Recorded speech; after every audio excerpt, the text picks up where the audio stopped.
I don't shake hands with staff. The words sliced through the air like glass, sharp and cold, freezing the entire Nexlify boardroom into silence. Every executive at the long glass table stiffened, exchanging quick, nervous glances, while some shifted uncomfortably in their seats, pretending to study their notes. For a moment, time itself seemed to pause, the hum of the air conditioner loud against the heavy quiet. Serena Mitchell, founder and CEO of Mitchell Ventures, stood perfectly still, her calm expression hiding the storm brewing beneath the surface. Before we dive into this story, where are you watching from? Drop your city in the comments. And if you believe everyone deserves equal respect, like and subscribe for more stories like this. Now, let's begin. Serena Mitchell had walked into the towering glass headquarters of Nexlify Innovations that morning prepared, focused, and sharp. As the 42-year-old CEO managing over $75 billion in global assets, she was considering a $4 billion investment into Nexlify, one of the fastest-growing AI companies in the country. This was supposed to be a due diligence session, one of many she'd done this year. But from the very moment she entered the building, she sensed something was wrong. It started small, like it always does. At the reception desk, the young woman barely looked up, tapping away on her keyboard before glancing at Serena's visitor badge, without a smile, without so much as eye contact. She pointed Serena toward a cluster of gray chairs in the standard waiting area. Serena glanced toward the VIP lounge, 15 steps away, quiet behind frosted glass walls, where other investors sipped espresso and enjoyed soft leather seating. Her name was on that list, yet no invitation came. She said nothing. She simply sat down, crossed her legs, and pulled out her tablet. She was patient, but she was taking notes, because to Serena, small signs often revealed the bigger truth. 45 minutes passed. Not once did she complain. Not once did she fidget or glance at her watch. She reviewed her questions, memorized key figures, and planned every step of this meeting with surgical precision. To anyone else, this delay would feel like disrespect. To Serena, it was information. At last, a junior assistant appeared, calling her name without enthusiasm, gesturing toward the boardroom as though she were an applicant for an entry-level job. Serena rose gracefully, adjusted her navy blazer, and followed him down a long hallway lined with glass walls displaying Nexlify's awards, press clippings, and framed photos of their CEO posing with politicians. She noticed every detail, the missing diversity in those photos, the absence of women, the absence of people of color. She filed it away silently. Inside the boardroom, Ethan Caldwell, Nexlify's CEO, sat at the far end of a polished table surrounded by his all-white, all-male executive team. He didn't stand. He didn't extend his hand. "Serena," he said casually, leaning back in his chair as though greeting a junior consultant. Around him, his executives mirrored his body language, smug smiles, lazy posture, and whispers passed behind folded hands. Serena placed her tablet on the table, clicked her pen, and met Ethan's gaze directly, her calm expression betraying nothing. Ethan began his presentation with a bright, animated slide of a cartoon rocket and confetti exploding behind it. "Our AI," he said slowly, "is changing the world." His tone carried the faint condescension of someone explaining technology to a beginner. "Machine learning," he added, "is teaching computers to think. In a way." He paused, expecting a nod, a smile, an acknowledgement of his brilliance. None came. Serena remained silent, jotting down the slide title, time-stamping her notes, and preparing her next question. "Which of these models are currently in production, and which are still in validation?" she asked, voice measured, professional, and precise. "And include the data lineage. I want to understand the audit trail for training sets." Ethan blinked, caught slightly off guard, then clicked to the next slide filled with buzzwords and stock photos. He spoke vaguely about proprietary workflows, accelerated iteration, and trade secrets. Serena let him finish, then followed with her next question. Your Q3 financials show a 28% drop in R&D spending despite claims of expansion. Where did the funds shift? The room grew still. Ethan shifted in his chair, forcing a smile. That level of detail might be complex, he said slowly, emphasizing the last word as if it were a subtle warning. We can circle back. Perhaps we should talk about your interest in diversity initiatives. Serena's pen moved smoothly across the page, noting not just his words, but the timing of his deflection. She kept her tone even. We will discuss culture, she replied calmly. But first, answer the financial question. At her words, one of the executives to Ethan's right, Jameson Holt, leaned toward a colleague and whispered, not quietly enough. How could she even keep up? A faint chuckle followed. Serena didn't react, instead. She asked for Nexlify's employee retention rates, leadership diversity metrics, and median tenure by department. Ethan dodged again, pointing vaguely to the CTO, who mentioned a committee but offered no names, no minutes, no data. Another note for Serena.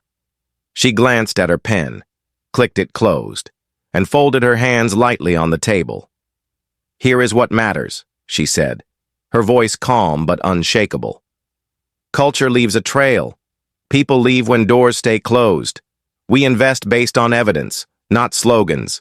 She held Ethan's gaze for one deliberate beat longer before lowering her eyes back to her notes. The room shifted uncomfortably, executives adjusting in their chairs, the tension rising unspoken but undeniable. Serena had seen this before, the arrogance, the blind spots, the subtle signals that told her more than any slide ever could. She knew this meeting wasn't just about Nexlify's numbers. It was about testing values, testing leadership, testing culture. And she wasn't just taking notes for herself, she was building a record, what she didn't say. What no one in that room yet realized was that the decisions made today would soon ripple through global markets. Serena Mitchell wasn't just an investor, she was a force. And Ethan Caldwell had just made the first, fatal mistake. Maybe we should keep this simple for you. The words slid out of Ethan Caldwell's mouth slowly, coated in condescension, punctuated by a faint smirk tugging at the corner of his lips. The room tensed, executives shifting slightly, some glancing at Serena Mitchell as though expecting her to react. But she didn't flinch. Her pen hovered above her notebook, poised, ready, steady. Ethan clicked to the next slide. A brightly colored graphic filled with cartoonish arrows and oversized icons, explaining how machine learning works as though addressing a classroom of high school students. Here at Nexlify, he said with exaggerated patience, we teach our systems to learn like children, simple patterns, basic inputs, and then, over time, the results just grow. He gestured with both hands, expecting admiration. But Serena's expression remained unreadable, her focus locked on the discrepancies she had already noticed. Jameson Holt, seated to Ethan's right, leaned slightly toward another executive and muttered under his breath. She probably doesn't get half of this anyway. A muffled chuckle followed, but Serena heard it, cataloged it, stored it alongside the receptionist's dismissive tone and the 45-minute delay she endured in the lobby. Every detail mattered. Every microaggression was data. Calmly, she raised her voice, low but firm, cutting through the soft laughter in the corner. Your R&D spend dropped 28% in Q3 while claiming expanded capabilities, she said evenly. Explain the discrepancy.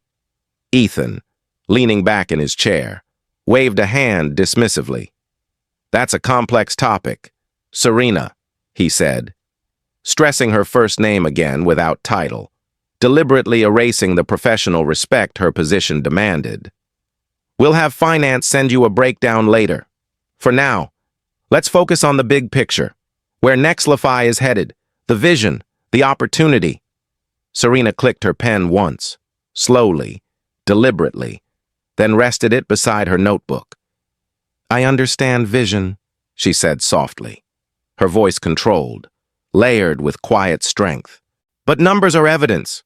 Without evidence, vision is opinion." Silence settled around the table for a brief, weighted moment, broken only by the faint hum of the projector. Ethan's jaw tightened, his irritation thinly veiled now, but before he could respond, Jameson leaned forward, resting his elbows on the polished table. "Look," he said casually, voice low but clear enough for everyone to hear. "We hire the best. We don't waste time slicing data by race or gender or labels. We focus on talent, not quotas." He reclined smugly, arms folded across his chest as though he had made an unassailable point. Serena didn't look at him. Instead, she turned her attention back to Ethan, steady and precise. "Then provide the retention metrics," she said calmly. "By department, by tenure, by leadership level." The CTO shifted uncomfortably in his seat, clearing his throat before offering a vague answer about employee committees and internal assessments. No hard data, no transparency. Another signal Serena added to the growing list. Ethan leaned forward now, placing his hands flat on the table, adopting a tone that straddled authority and mock courtesy. "Serena, we're building rockets here," he said slowly, choosing each word as though speaking to a subordinate. "You're here to evaluate an opportunity, not manage our HR." The implication landed sharp and heavy, but Serena remained composed, breathing evenly, her gaze unwavering. "Culture," she replied softly, "is not HR. It's risk. Unmeasured risk destroys value." She didn't raise her voice, didn't match his edge, but the weight of her words silenced the soft murmurs across the table. One junior executive stopped fidgeting with his pen. Another set his tablet down slowly. Serena leaned back slightly in her chair, calm, collected, and perfectly still, the embodiment of control. Ethan, however, seemed to grow more agitated, tapping his fingers against the table, his confidence cracking beneath her unshakable composure. He clicked to the next slide, another glossy stock photo showing diverse employees laughing together around a laptop, a caption underneath declaring, "Nexlify empowers everyone." Serena's eyes scanned the slide, then flicked back to Ethan. "Who approves your culture audit reports?" she asked suddenly, her voice cutting clean through the staged narrative on the screen. "Which third-party firm validates them? Where are the independent findings published?" Ethan hesitated, visibly thrown off by the precision of her questioning, before forcing a strained smile. "Those reports aren't finalized yet," he said finally, sidestepping the substance entirely. Serena nodded once, slowly, deliberately, and wrote another note in neat, careful handwriting, "No audit transparency." She remembered something her mentor once told her years ago on Wall Street, that the loudest leaders often hid the deepest cracks beneath the surface. She'd seen those cracks before. She recognized them now. Then, in an almost imperceptible shift, Ethan changed tactics, gesturing broadly toward a new slide showing Nexlify's projected $12 billion valuation in 18 months. "This," he said proudly, "is the opportunity before you." His voice softened now, smooth, confident, a tempting charm. "We're giving Mitchell Ventures a seat at the futures table. Serena, it's your choice if you want to claim it." Jameson smirked, leaning back again, arms folded, watching Serena closely as though waiting for a reaction, waiting for her to be impressed or intimidated or both. But Serena remained silent, her expression neutral, her breathing even, her mind collecting every data point like chess moves 3 turns ahead. Finally, she spoke, voice low and deliberate. $4 billion, she said evenly.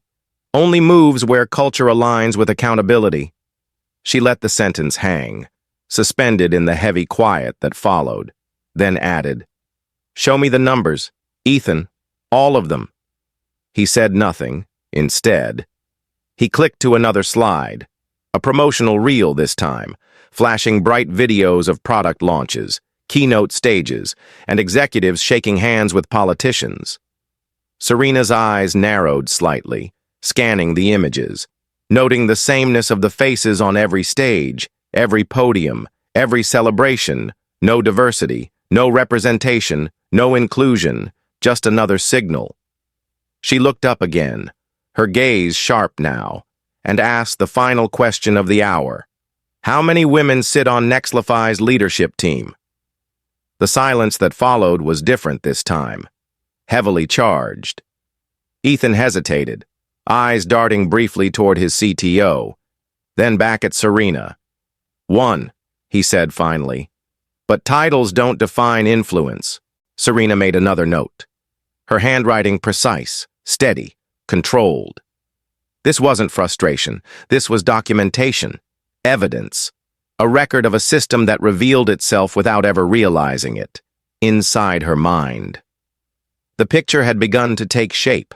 The receptionist's dismissive glance, the 45-minute delay, the patronizing tone, the whispered jokes, the avoidance of accountability, the slogans without substance, and now, the casual erasure of representation at the top, piece by piece. Nexlify was telling her its story without saying a word, and Serena Mitchell listened, not with anger, not with pride, with purpose.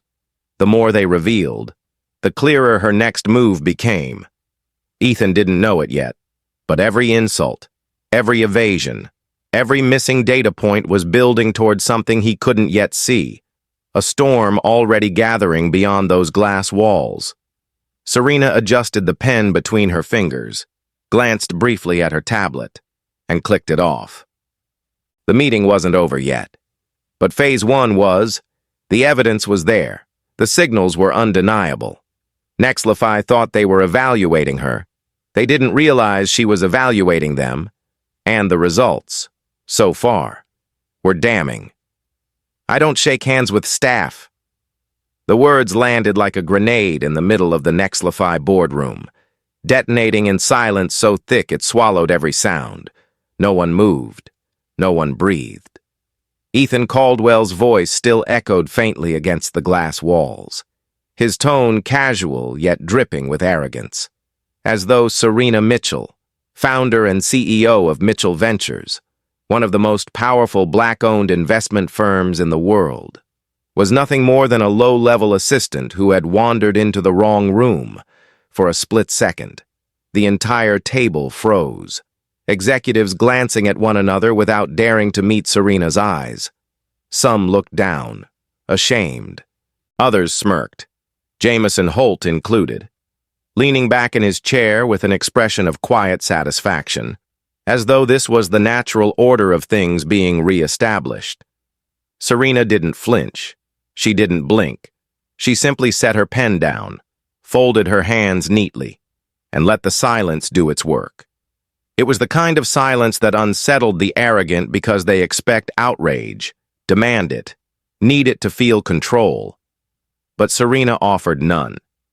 Instead, she reached for her phone, tapped a single message, and sent it without hesitation. "Withdraw." The word glowed on the screen for a heartbeat before disappearing into a secure channel, instantly triggering a cascade of actions her team at Mitchell Ventures had been prepared for the moment she walked into this building. No one at Nexlify knew it yet, but within hours the financial landscape they depended on would shift beneath their feet. Without raising her voice, without breaking eye contact, Serena stood, excused herself politely, and walked out of the boardroom with unshakable calm. Down the corridor, She passed the frosted glass VIP lounge she had been denied earlier, her heels clicking softly against the polished floor, a steady rhythm against the pounding chaos that had begun brewing inside her chest. She stopped outside the restroom, locked the door behind her, and finally allowed herself a single deep breath, not out of anger, but resolve. Pulling out her secure earpiece, she called Lila Carter, her CFO and most trusted ally. "Initiate Phase 1, Serena said, her voice steady, clipped, surgical. "Signal the analysts. Prep the full dossier. I recorded everything." On the other end, Lila didn't ask questions. She didn't need to. "Understood," she replied quietly. "It begins." Serena hung up, washed her hands slowly, deliberately, and stared into the mirror above the marble counter. Her reflection looked back at her with sharp, unwavering eyes, the same eyes that had once faced Wall Street boardrooms where she was mistaken for an assistant, the same eyes that had been dismissed, underestimated, and doubted every step of her rise. She remembered her first job interview out of Wharton, sitting across from a hiring manager who told her, without flinching, "You're not quite the fit for the clients we cater to." It wasn't her resume. It wasn't her grades. It wasn't her skill set. It was her face. And today, in this very building, it was happening again. Only this time, she didn't need their approval. They needed hers. She straightened her blazer, smoothed the creases on her sleeve, and returned to the boardroom. Not to finish the meeting, but to observe the collapse already beginning. When she stepped back inside, the atmosphere had shifted. Executives were restless, phones buzzing quietly against the glossy table as traders and analysts began reacting to Mitchell Ventures' silent move. Ethan hadn't noticed yet, still too busy performing his carefully curated confidence. "As I was saying," he continued, gesturing toward a slide showing Nexlify's projected dominance over competitors. "Our AI platform is poised to redefine global standards." But across the room, one junior executive glanced down at his tablet, his eyes widening as a news alert flashed. "Mitchell Ventures signals divestment from Nexlify ahead of funding review." He swallowed hard, trying to hide the flicker of panic on his face. Serena caught it instantly, her gaze sharp as a scalpel. Ethan, oblivious, turned to Alan Whitaker, a wealthy white investor who had just entered the room unannounced. "Alan!" Ethan exclaimed, finally standing for the first time since Serena's arrival. He strode over, shook Alan's hand firmly, and offered him the prime seat at the center of the table, the seat Serena had been denied. The optics couldn't have been clearer. Serena remained seated, composed, and silent. Alan, unaware of the earlier insult, turned to greet her warmly, extending his hand across the table, before she could respond. Ethan stepped in, placing a hand on Alan's shoulder and chuckling dismissively. "Alan, no need," he said loudly, glancing at Serena with that same smug smile. "I don't shake hands with staff." This time, the silence wasn't passive. It was stunned, heavy, suffocating. A few executives stared at their notes. One coughed nervously. Jameson, seated directly opposite Serena, folded his arms and smirked again, enjoying the moment far too much. And still, Serena didn't react. She didn't defend herself. She didn't explain who she was, didn't remind them that her signature could move billions in and out of their company within minutes. She didn't need to. The market would handle that for her. Beneath the table, her smartwatch buzzed softly, an encrypted update from Mitchell Ventures confirming that 3 of Nexlify's top 5 institutional investors had already been notified of the situation. The dominoes were falling, slowly, methodically. Serena reached for her pen again and began writing in her notebook, each stroke precise and deliberate, a ritual of control when chaos threatened to engulf the room. She wrote a single sentence and underlined it twice. Power is silent until it speaks. Ethan, misreading her composure as weakness, pressed harder. Now, Serena, he said in a mock-friendly tone, leaning back in his chair. If you'd like to discuss funding diversity programs, we can certainly find a way to partner on that. Optics matter these days. After all, there it was, the confirmation, not just disrespect, but weaponized tokenism. She glanced up at him, her gaze steady, controlled, a storm hidden behind glass. I agree, she said softly, her voice barely above a whisper but sharp enough to cut through the air. Optics do matter. She set the pen down again, closed her notebook, and folded her hands carefully on top of it. I'll review your documents in full, she continued, her tone neutral but firm. And Mitchell Ventures will make its decision based on evidence, not presentations. Ethan nodded, misinterpreting her restraint as acquiescence. But across the table, one executive, a younger engineer who had been silent the entire meeting, watched her closely, understanding what the others couldn't see. He'd seen the news alert. He'd connected the dots. He knew Ethan had just made a mistake that could cost Nexlify more than any lawsuit ever could. Serena stood, gathering her tablet, her notes, and her composure. She offered a polite nod to the room, turned, and walked toward the door without looking back. Behind her, whispers erupted in low, urgent tones, a ripple of unease spreading like heat across the glossy table. Jameson muttered something under his breath, but no one laughed this time. The power dynamics had shifted, though most in the room hadn't yet realized it. Outside the boardroom, Serena stepped into the quiet hallway, her phone buzzing again with another secure update. Phase 1 complete. Market signals activated. Analysts engaged. She exhaled slowly, her expression unchanged, her pace unhurried. For Serena Mitchell, this was no longer just a meeting. It was a turning point, not just for Nexlify, but for every company that believed inclusion was optional, every executive who thought arrogance was untouchable. Nexlify's downfall had already begun, and Ethan Caldwell had handed her every tool she needed to dismantle him, without ever raising her voice. The first domino fell less than 20 minutes after Serena Mitchell walked out of the Nexlify boardroom, silent and composed, leaving Ethan Caldwell smirking behind his glass walls, oblivious to the storm already forming outside.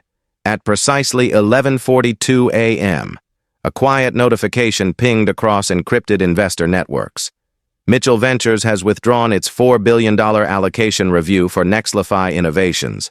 Within seconds, high-frequency traders picked up the signal, and by the time Ethan clicked to his next slide, Nexlify's stock price had already dipped 3.2%. He didn't notice at first. He was too busy basking in his imagined dominance, replaying the moment he'd dismissed Serena as staff, believing he had put her in her place. But across the table, one junior executive noticed the subtle buzz of his smartwatch, his pupils widening as he read the alert. He shifted in his seat, hiding his reaction. But Serena, who had returned briefly to retrieve a document she'd left behind, caught it instantly. She didn't smile. She didn't speak. She simply glanced at him, calm and knowing, before walking out again without a sound. By noon, the ripple had begun turning into waves on X, formerly Twitter.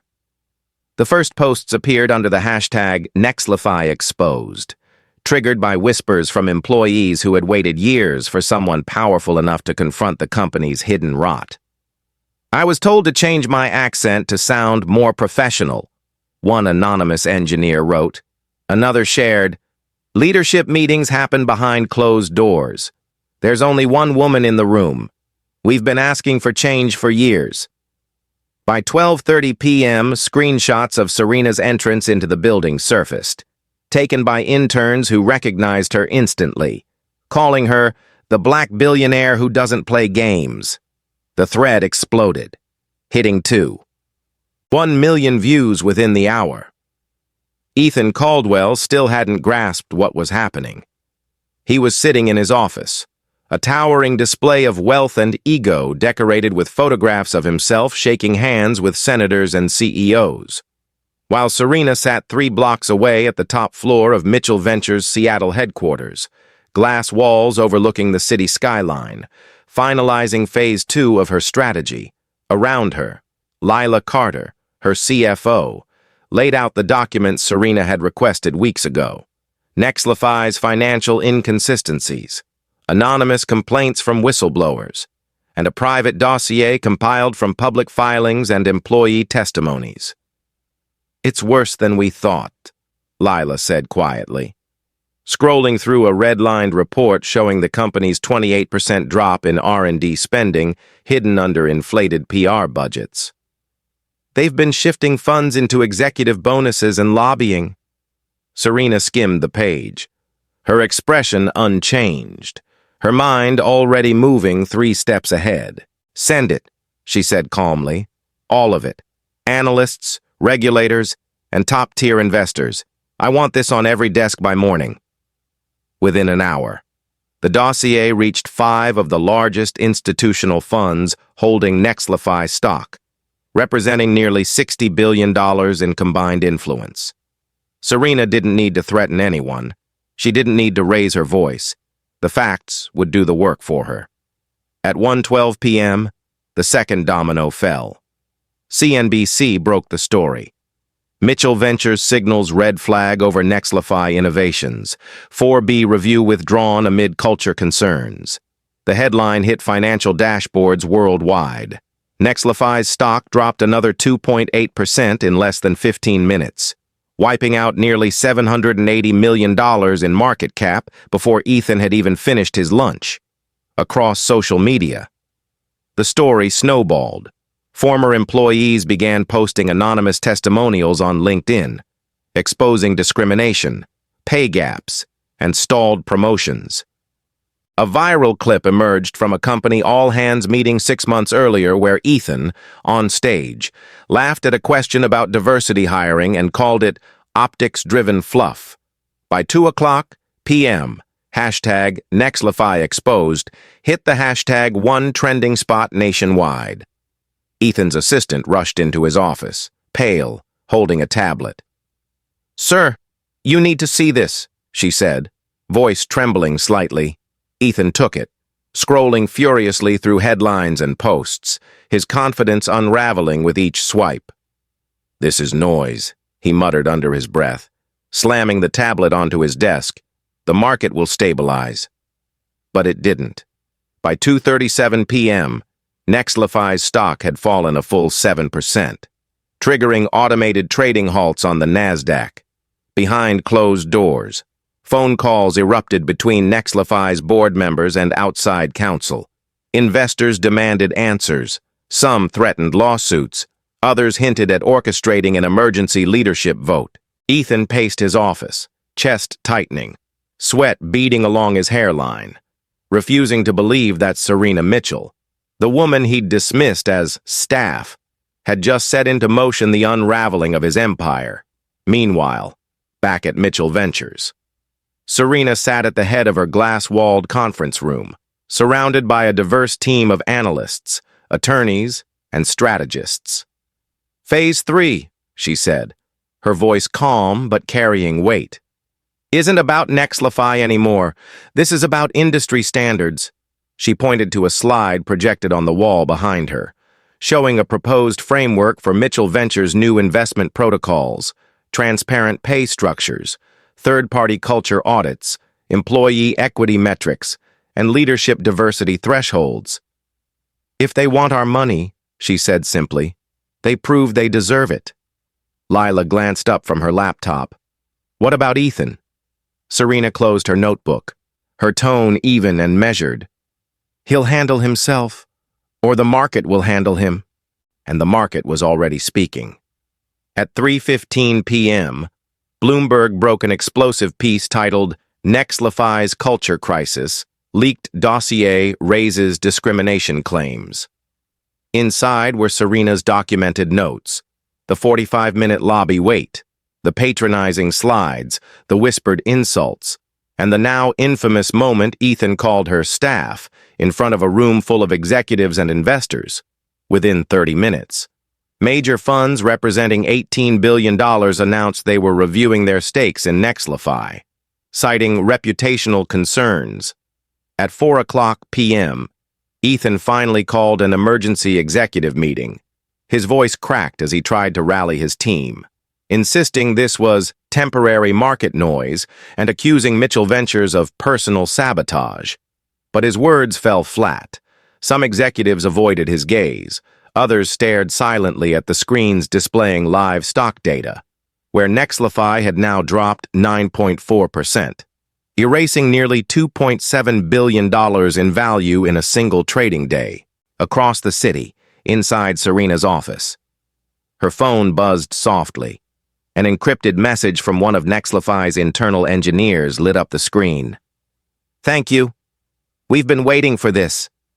Serena read it, set the phone down, and allowed herself the smallest exhale. Not relief, not triumph, just focus sharpening into clarity. For her, this wasn't about revenge, it was about correction, accountability, and reshaping the systems she once fought so hard to enter. But for Ethan Caldwell, reality was finally crashing through the glass walls of his empire. By 5:00 p.m., the third domino fell. Reuters confirmed the Equal Employment Opportunity Commission, EEOC, had launched a preliminary investigation into Nexlify's hiring practices, prompted by whistleblower complaints triggered by Serena's dossier. Ethan's phone lit up with messages from board members, shareholders, and attorneys. He ignored most of them, his hands trembling slightly as he refreshed the stock chart over and over, watching red bleed down the screen. In less than 6 hours, Serena Mitchell had done more damage to Nexlify than any competitor could have managed in 6 years. And she hadn't raised her voice once. She hadn't shouted. She hadn't threatened. She had simply walked into their building, listened, documented, and moved the market with surgical precision. As the sun dipped below the Seattle skyline and Nexlify's glass headquarters reflected streaks of fading orange, Ethan finally sat alone in his office, the muffled sounds of frantic calls echoing down the hallway. He leaned back in his leather chair, loosened his tie, and stared at the ceiling, his chest rising and falling in shallow, uneven breaths across town. Serena watched the same sunset from the top floor of Mitchell Ventures, her reflection glowing faintly against the glass. She didn't smile. She didn't gloat. She simply whispered to herself, almost inaudibly, "Phase 1 complete." And she knew. For Ethan Caldwell, the worst was yet to come. By the time the sun rose the next morning, the financial world was already on fire. At 7:15 a.m., the opening bell hadn't even rung, and Nexlify Innovations was already trending worldwide. Overnight, investor forums lit up with heated debates, while screenshots of Serena Mitchell's dossier spread like wildfire across social media. Headlines dominated every major outlet. Nexlify in crisis, 4B funding withdrawn amid culture scandal. Hashtag Nexlify exposed sparks employee revolt. And Mitchell Ventures demands accountability across tech.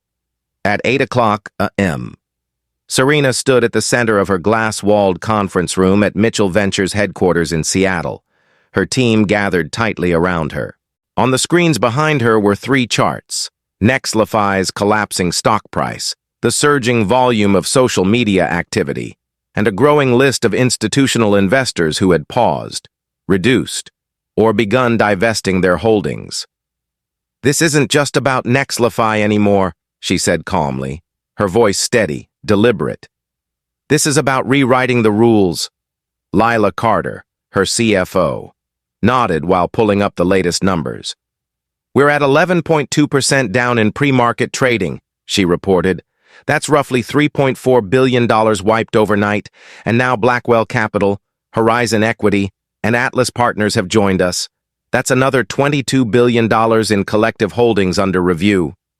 Serena didn't react outwardly, but inside she recognized the weight of the moment.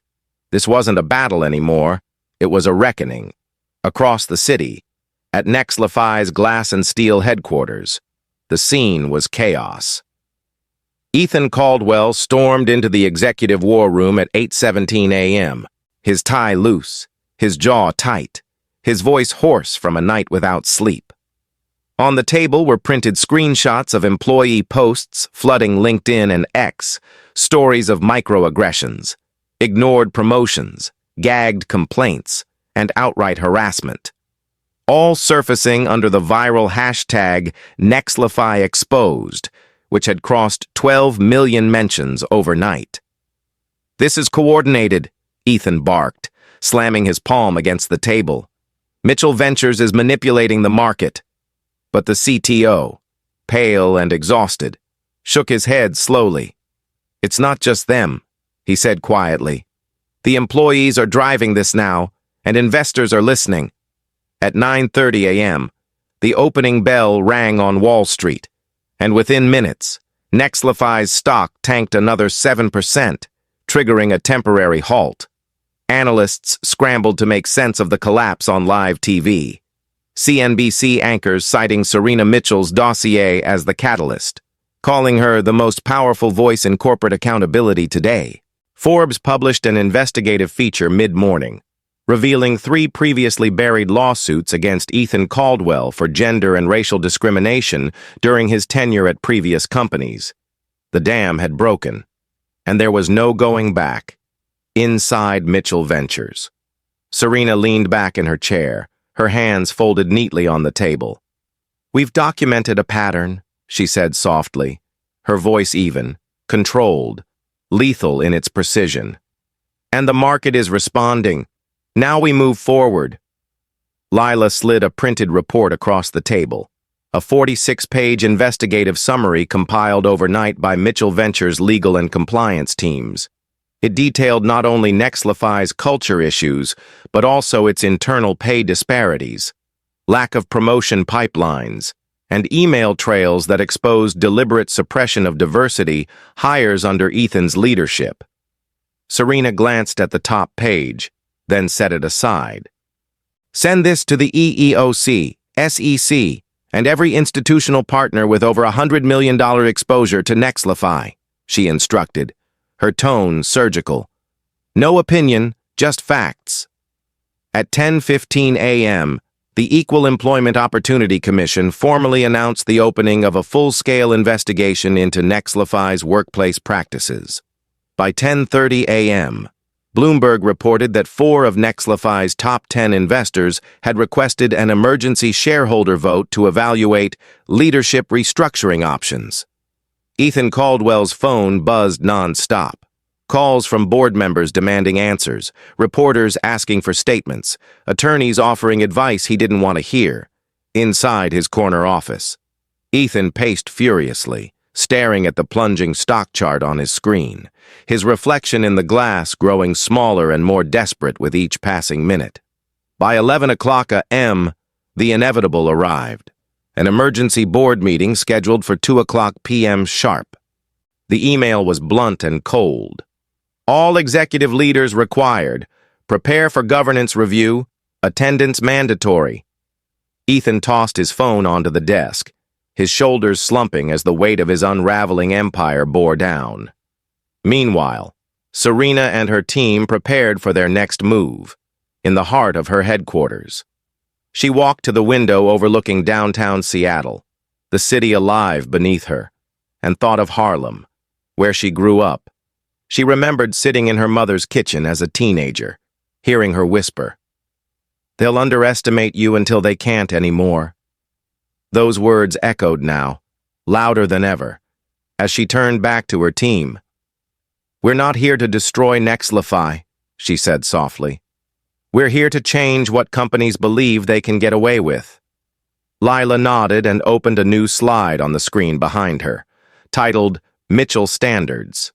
It was bold, simple, uncompromising. 1. Independent culture audits required. 2. Transparent pay bands across all levels. 3. Minimum 40% representation targets in leadership. 4. Whistleblower protections enforced and funded. 5. Annual accountability reports published publicly. Serena turned to the room, her gaze sharp and unwavering. "From this point forward," she said, "no company gets our funding without meeting these benchmarks." Applause rippled softly around the table, but Serena raised her hand, quieting the room. "This isn't celebration," she reminded them. "This is responsibility." Back at Nexlify, the executive floor had descended into panic. Jameson Holt sat at the edge of the table, silent now, his earlier smirk long gone. Scrolling through live comments from thousands of employees demanding Ethan's resignation. Some of the posts were brutal, personal, detailed, accusations of favoritism, retaliatory firings, and ignored harassment claims that now flooded public feeds. HR inboxes overflowed. Anonymous tips poured into journalists' hands. Nexlify wasn't just bleeding value, it was hemorrhaging credibility. At 1:30 p.m., CNBC aired a leaked video clip from yesterday's meeting. Ethan Caldwell dismissing Serena as staff in front of Alan Whitaker and Nexlify's leadership team. The clip, only 14 seconds long, racked up 4.8 million views in under an hour. By 2:00 p.m., as Ethan stepped into the boardroom for the emergency session, Nexlify's stock was down 11.7%. Wiping $5.2 billion in shareholder value in less than 24 hours. The boardroom was ice cold, the silence oppressive as Ethan took his seat at the far end of the table. At the head sat Richard Kim, the lead independent director, his expression carved from stone. "Ethan," Richard said flatly, "the shareholders have lost confidence. We're here to discuss succession." Ethan tried to defend himself, his voice rising, his arguments frantic, but the board had already made up its mind. They reviewed Serena's dossier in full, detailing pay gaps, promotion failures, leaked internal memos, and the mounting regulatory investigations. The evidence was overwhelming, irrefutable, damning. Ethan's allies on the board looked away, unwilling to meet his eyes as the votes began. By 3:00 p.m., the decision was final. Ethan Caldwell was stripped of his authority pending full removal as CEO. Outside, the news broke instantly, dominating headlines, while employees erupted online with relief, anger, and hope all at once. Serena, back at Mitchell Ventures, received the update via encrypted message, glanced at her screen, and nodded quietly to herself. She didn't celebrate, didn't gloat, didn't call the press. Instead, she stood by the window, hands clasped, and whispered under her breath, "Accountability, not vengeance." By evening, the story had consumed global media. Hashtag Nexlify Exposed had surpassed 25 million mentions. The EEOC had escalated its investigation, and 4 additional tech companies preemptively announced new diversity and inclusion initiatives to avoid similar scrutiny. Serena's name trended worldwide alongside words like reform, equity, and power.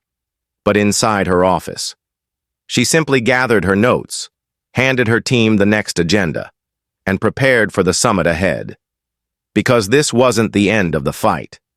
This was the beginning of an industry-wide transformation, one billionaire decision at a time, at exactly 9:00 a.m. the next morning. The glass-walled boardroom at Mitchell Ventures was silent, the air charged with tension as the city skyline stretched across the horizon behind Serena Mitchell's chair at the head of the table. Around her sat representatives from 5 of the largest institutional funds in the world, controlling more than $250 billion in combined assets, alongside Lila Carter, her CFO, and a team of senior analysts, attorneys, and compliance officers. They were here for one reason: the final confrontation with Nexlify Innovations. Serena sat perfectly still, composed, her posture regal yet relaxed, her dark blazer sharp against the natural morning light pouring into the room. She didn't check her watch. She didn't need to. She knew Ethan Caldwell would arrive late, right on cue. At 9:17 a.m., the door opened, and Ethan stepped inside, his usually immaculate appearance slightly frayed, tie loosened, jaw tight, dark circles under his eyes. Beside him was his attorney, clutching a thick leather folder, and Jameson Holt trailing close behind. His earlier arrogance now masked under forced composure. No one greeted them. No one offered handshakes. Ethan glanced around the table, pausing briefly at Serena, but she didn't meet his eyes.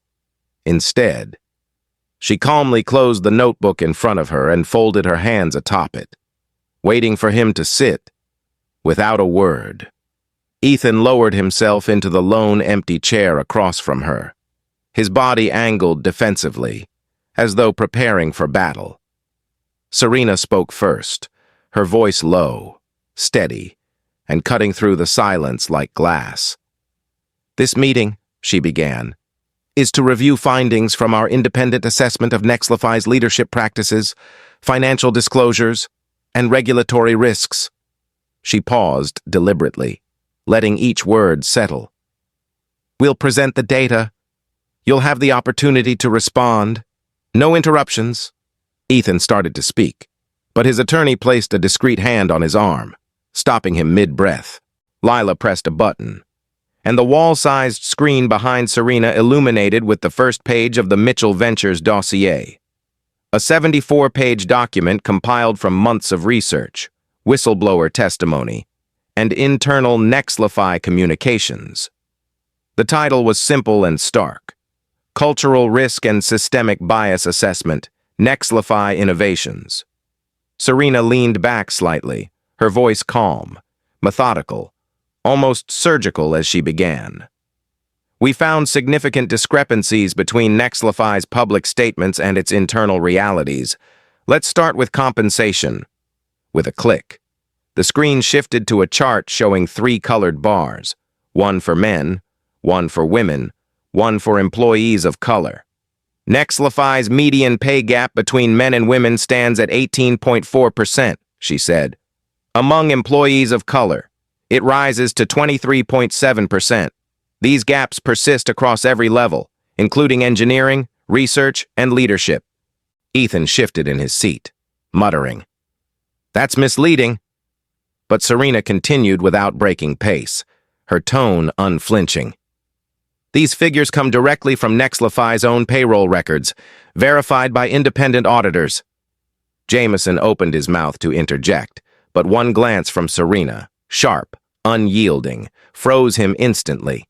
The next slide appeared, promotion metrics over the last 5 years. Out of 241 leadership promotions, only 3% went to employees of color, Serena said evenly. Among women, the number is just 7%. Meanwhile, internal emails obtained from your executive committee describe diversity hiring targets as, quote, optics-driven fluff. A murmur rippled through the investor representatives seated around the table. One of them, Richard Alvarez of Horizon Equity, leaned forward, folding his hands tightly. "This isn't just bad optics. Ethan," he said coldly, "this is institutional liability." Ethan clenched his jaw, his attorney whispering urgently into his ear. But Serena didn't pause. She clicked again, and the next slide displayed a series of quotes, anonymous testimonies from Nexlify employees, their words raw and unfiltered. "I was told to soften my accent if I wanted client-facing work. My manager laughed when I asked about a promotion pipeline for women. They made me sign an NDA after I filed a discrimination complaint." Serena's gaze swept slowly across the table, landing squarely on Ethan. 18 employees, past and present, corroborated these accounts, she said. 4 of them filed formal complaints with the Equal Employment Opportunity Commission, 3 of which are now under active investigation. Ethan slammed his palm against the table suddenly, the sound loud in the quiet room. "This is a coordinated attack," he barked, his voice cracking under the weight of frustration and fear. "You're weaponizing isolated incidents to manipulate the market." Serena didn't flinch, didn't blink, didn't raise her voice. Instead, she pressed another button, and a video clip played on the massive screen behind her. A high-definition recording of Ethan in the Nexlify boardroom just 2 days prior, chuckling as he dismissed Serena publicly in front of Alan Whitaker and his executive team. "I don't shake hands with staff." The moment hung in the air, heavy and damning, silence folding over itself like a storm cloud. Ethan's attorney closed his eyes slowly, his shoulders sagging. Jameson shifted uncomfortably in his seat, his smirk long gone. One of the investor representatives leaned back, exhaling sharply as the tension crested. "That," Serena said quietly, "is not an isolated incident. That is leadership." The words landed like steel, final and absolute. Ethan's mouth opened slightly, but no sound came out. Across the table, Serena slid a thick, leather-bound folder toward him. "Contained here," she said evenly, "are the independent findings we've shared with the SEC, the EEOC, and the institutional investors whose capital supports Nexlify's operations." She paused, letting the weight of that statement linger. "This is not about punishment. This is about accountability," Lila interjected softly, her tone factual, steady. "As of this morning, 4 of your top 7 institutional investors have placed their holdings under formal review, representing $26.4 billion in combined exposure. 2 have already filed notices demanding leadership restructuring before any future funding." Ethan looked around the table desperately, seeking support, but no one met his gaze. Not one. The boardroom was quiet except for the faint hum of the city beyond the glass. Finally, Serena leaned forward, her hands resting lightly on the table, her voice soft but unyielding. "You have 2 options," she said, her eyes locked on his. "You announce a comprehensive reform plan within 30 days, starting with independent audits, transparent pay disclosures, and leadership restructuring, or—" She let the word hang in the air, deliberate, pointed. "Mitchell Ventures, Horizon Equity, Atlas Partners, and every other fund represented in this room will coordinate a full institutional boycott. And Ethan, you know as well as I do, Nexlify won't survive it." Ethan swallowed hard, his throat tight, his chest rising and falling unevenly as the reality settled around him like a tightening vice. For the first time since he'd walked into the room, his confidence faltered, his hands trembling slightly as he reached for a glass of water and missed, the tumbler tipping, spilling cold liquid across polished wood. No one moved to help him. The silence was answer enough. Serena sat back slowly, folding her hands in her lap, her gaze steady, unwavering, impenetrable. She had spoken less than 500 words since the meeting began. Yet she'd dismantled years of unchecked power in a single, unbroken sequence of facts, evidence, and resolve. Ethan Caldwell looked smaller now, diminished somehow beneath the weight of his own decisions, his empire unraveling strand by strand in real time. After a long pause, Serena stood, adjusting the sleeve of her blazer, signaling the meeting's end. "The next move," she said softly, "is yours." And with that, she turned, her heels clicking against the polished floor, walking out of the glass-walled boardroom into the morning light beyond, behind her. The murmurs began, quiet but urgent, investor voices rising as they debated strategy, liability, and restructuring timelines. Ethan remained seated, staring blankly at the folder in front of him, knowing that for the first time in his career, Control had slipped entirely from his hands. Serena didn't look back. She didn't need to. The market would finish what she'd started. By the following week, the world had changed. Headlines everywhere screamed the same message in bold, unmissable letters. Ethan Caldwell ousted as CEO amid #Nexlify exposed scandal, and Serena Mitchell reshapes tech investment standards forever. At 9 a.m. sharp on Monday, Nexlify Innovations board held a closed-door session that lasted just 47 minutes, a meeting that sealed the fate of its once untouchable leader. The vote was unanimous. Ethan Caldwell was removed as CEO, stripped of all authority, and barred from holding executive leadership positions in any publicly traded company for the next 10 years. There was no applause, no ceremony, just a quiet acknowledgement that unchecked arrogance had collided headfirst with accountability, and lost, across Seattle, inside the glass-walled headquarters of Mitchell Ventures. Serena Mitchell stood by the window overlooking the city, the morning sunlight painting soft gold across her navy blazer. Her phone buzzed gently in her hand with the official confirmation from Nexlify's board. But she didn't smile, didn't gloat, didn't celebrate. Instead, she exhaled slowly, grounding herself in the reality of what this moment meant, not just for her, but for every underrepresented founder, every overlooked employee, every professional dismissed in boardrooms like the one where she'd been called staff. On the top floor below her, a press conference unfolded live, streamed worldwide to more than 12.4 million viewers. The new interim CEO, Dr. Aisha Khan, stood behind Nexlify's podium, a South Asian data scientist who had once been sidelined, ignored, and dismissed in meetings where her expertise was undermined by men like Ethan. Today, she spoke with quiet authority and unshakable confidence. This company, Aisha began, cannot innovate if it excludes voices. We cannot lead if we ignore talent. We cannot grow if we fail to recognize every person's worth. Behind her, a new leadership team was introduced, diverse, inclusive, and deliberate in its design. For the first time in Nexlify's history, women and people of color occupied more than 50% of executive roles.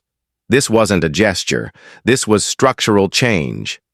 Serena watched the live stream from her office, her arms crossed lightly, her expression calm but proud as Aisha outlined sweeping reforms, bias-free hiring practices, transparent pay scales, independent culture audits, and mentorship programs for underrepresented employees. Nexlify's internal whistleblower policies were overhauled, NDAs removed, and funding allocated to diversity programs that actually delivered measurable outcomes. Investors responded immediately. Within 48 hours, Nexlify's stock, after plummeting nearly 17% at the height of the scandal, began stabilizing. Institutional partners who had paused their stakes announced conditional re-entry based on the reforms being implemented. Serena received personal calls from 3 major funds representing a combined $60 billion, thanking her not for destroying Nexlify, but for forcing it to change. Yet, Serena knew this moment was bigger than a single company. That afternoon, she stepped onto the stage of the Global Investment Summit in San Francisco, where more than 4,000 institutional investors, entrepreneurs, and policymakers gathered under one roof to discuss the future of corporate governance. As Serena approached the podium, the room fell silent. Cameras flashed. Live stream counters surged past 18 million viewers. She placed her hands gently on either side of the microphone and spoke with clarity, her voice measured and steady. "This isn't about punishing companies," she said, her gaze sweeping the vast hall. "This is about protecting the future we're building together. Accountability is not a threat, it's an opportunity." She paused, letting the words breathe, letting them land.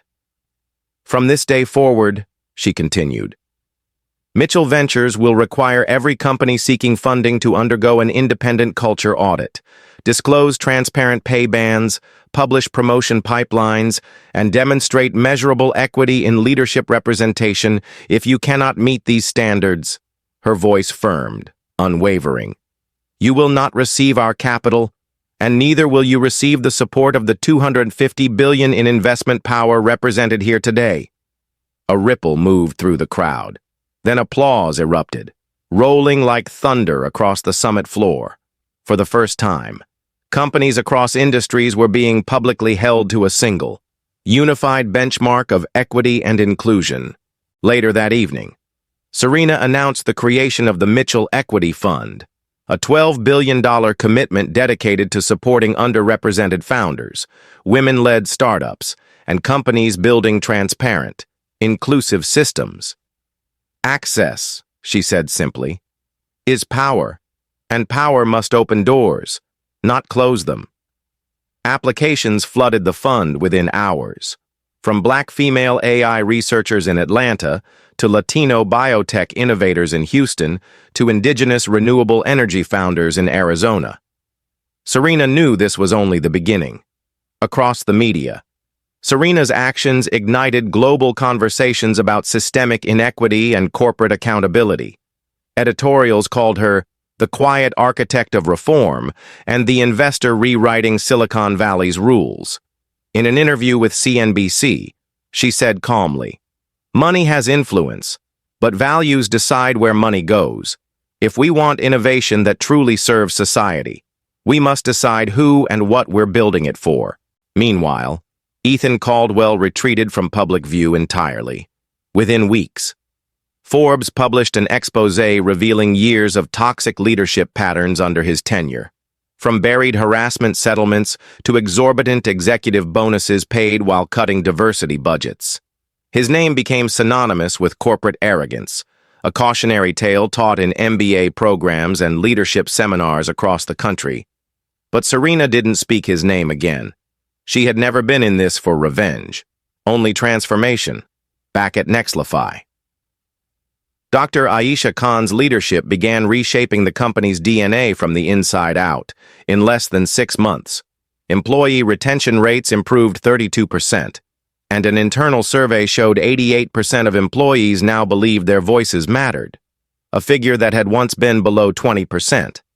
Nexlify also partnered with historically Black colleges, women in tech organizations, and STEM mentorship programs nationwide to expand pipelines for underrepresented talent. For the first time in years, the company became a symbol of redemption rather than exclusion. Months later, Serena sat alone in her office, the Seattle skyline glowing softly in the dusk outside her window. On the wall beside her hung a painting by a young Black artist whose career Mitchell Ventures had funded. Vibrant strokes of gold and deep blue layered with meaning.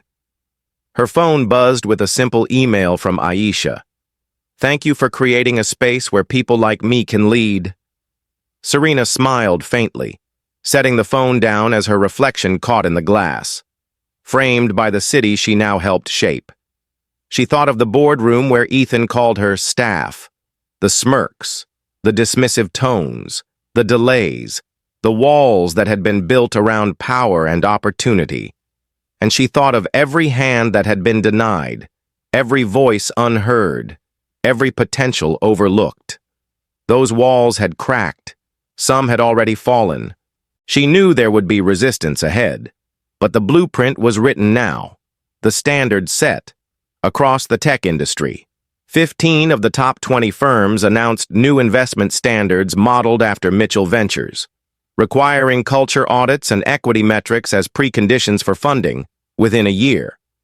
Studies showed a 22% increase in diverse leadership roles across funded companies and a measurable closing of pay gaps. For Serena, the numbers mattered, but the stories mattered more. Stories of engineers promoted for the first time in a decade. Stories of women leading AI divisions previously dominated by men. Stories of young founders, once overlooked, now thriving because someone dared to hold the system accountable. as night settled over Seattle. Serena stood by her office window, looking out at the city lights reflecting against the water. She closed her eyes for a moment, inhaling deeply, allowing herself the quiet satisfaction of knowing this wasn't the end. It was the foundation. Power had shifted. Expectations had changed. And as she whispered softly into the silence of her office, almost to herself, the words carried like a promise. This is just the beginning. Thank you for watching. If this story inspired you, please subscribe, give it a like, and share it so more people can hear it. Your support means everything.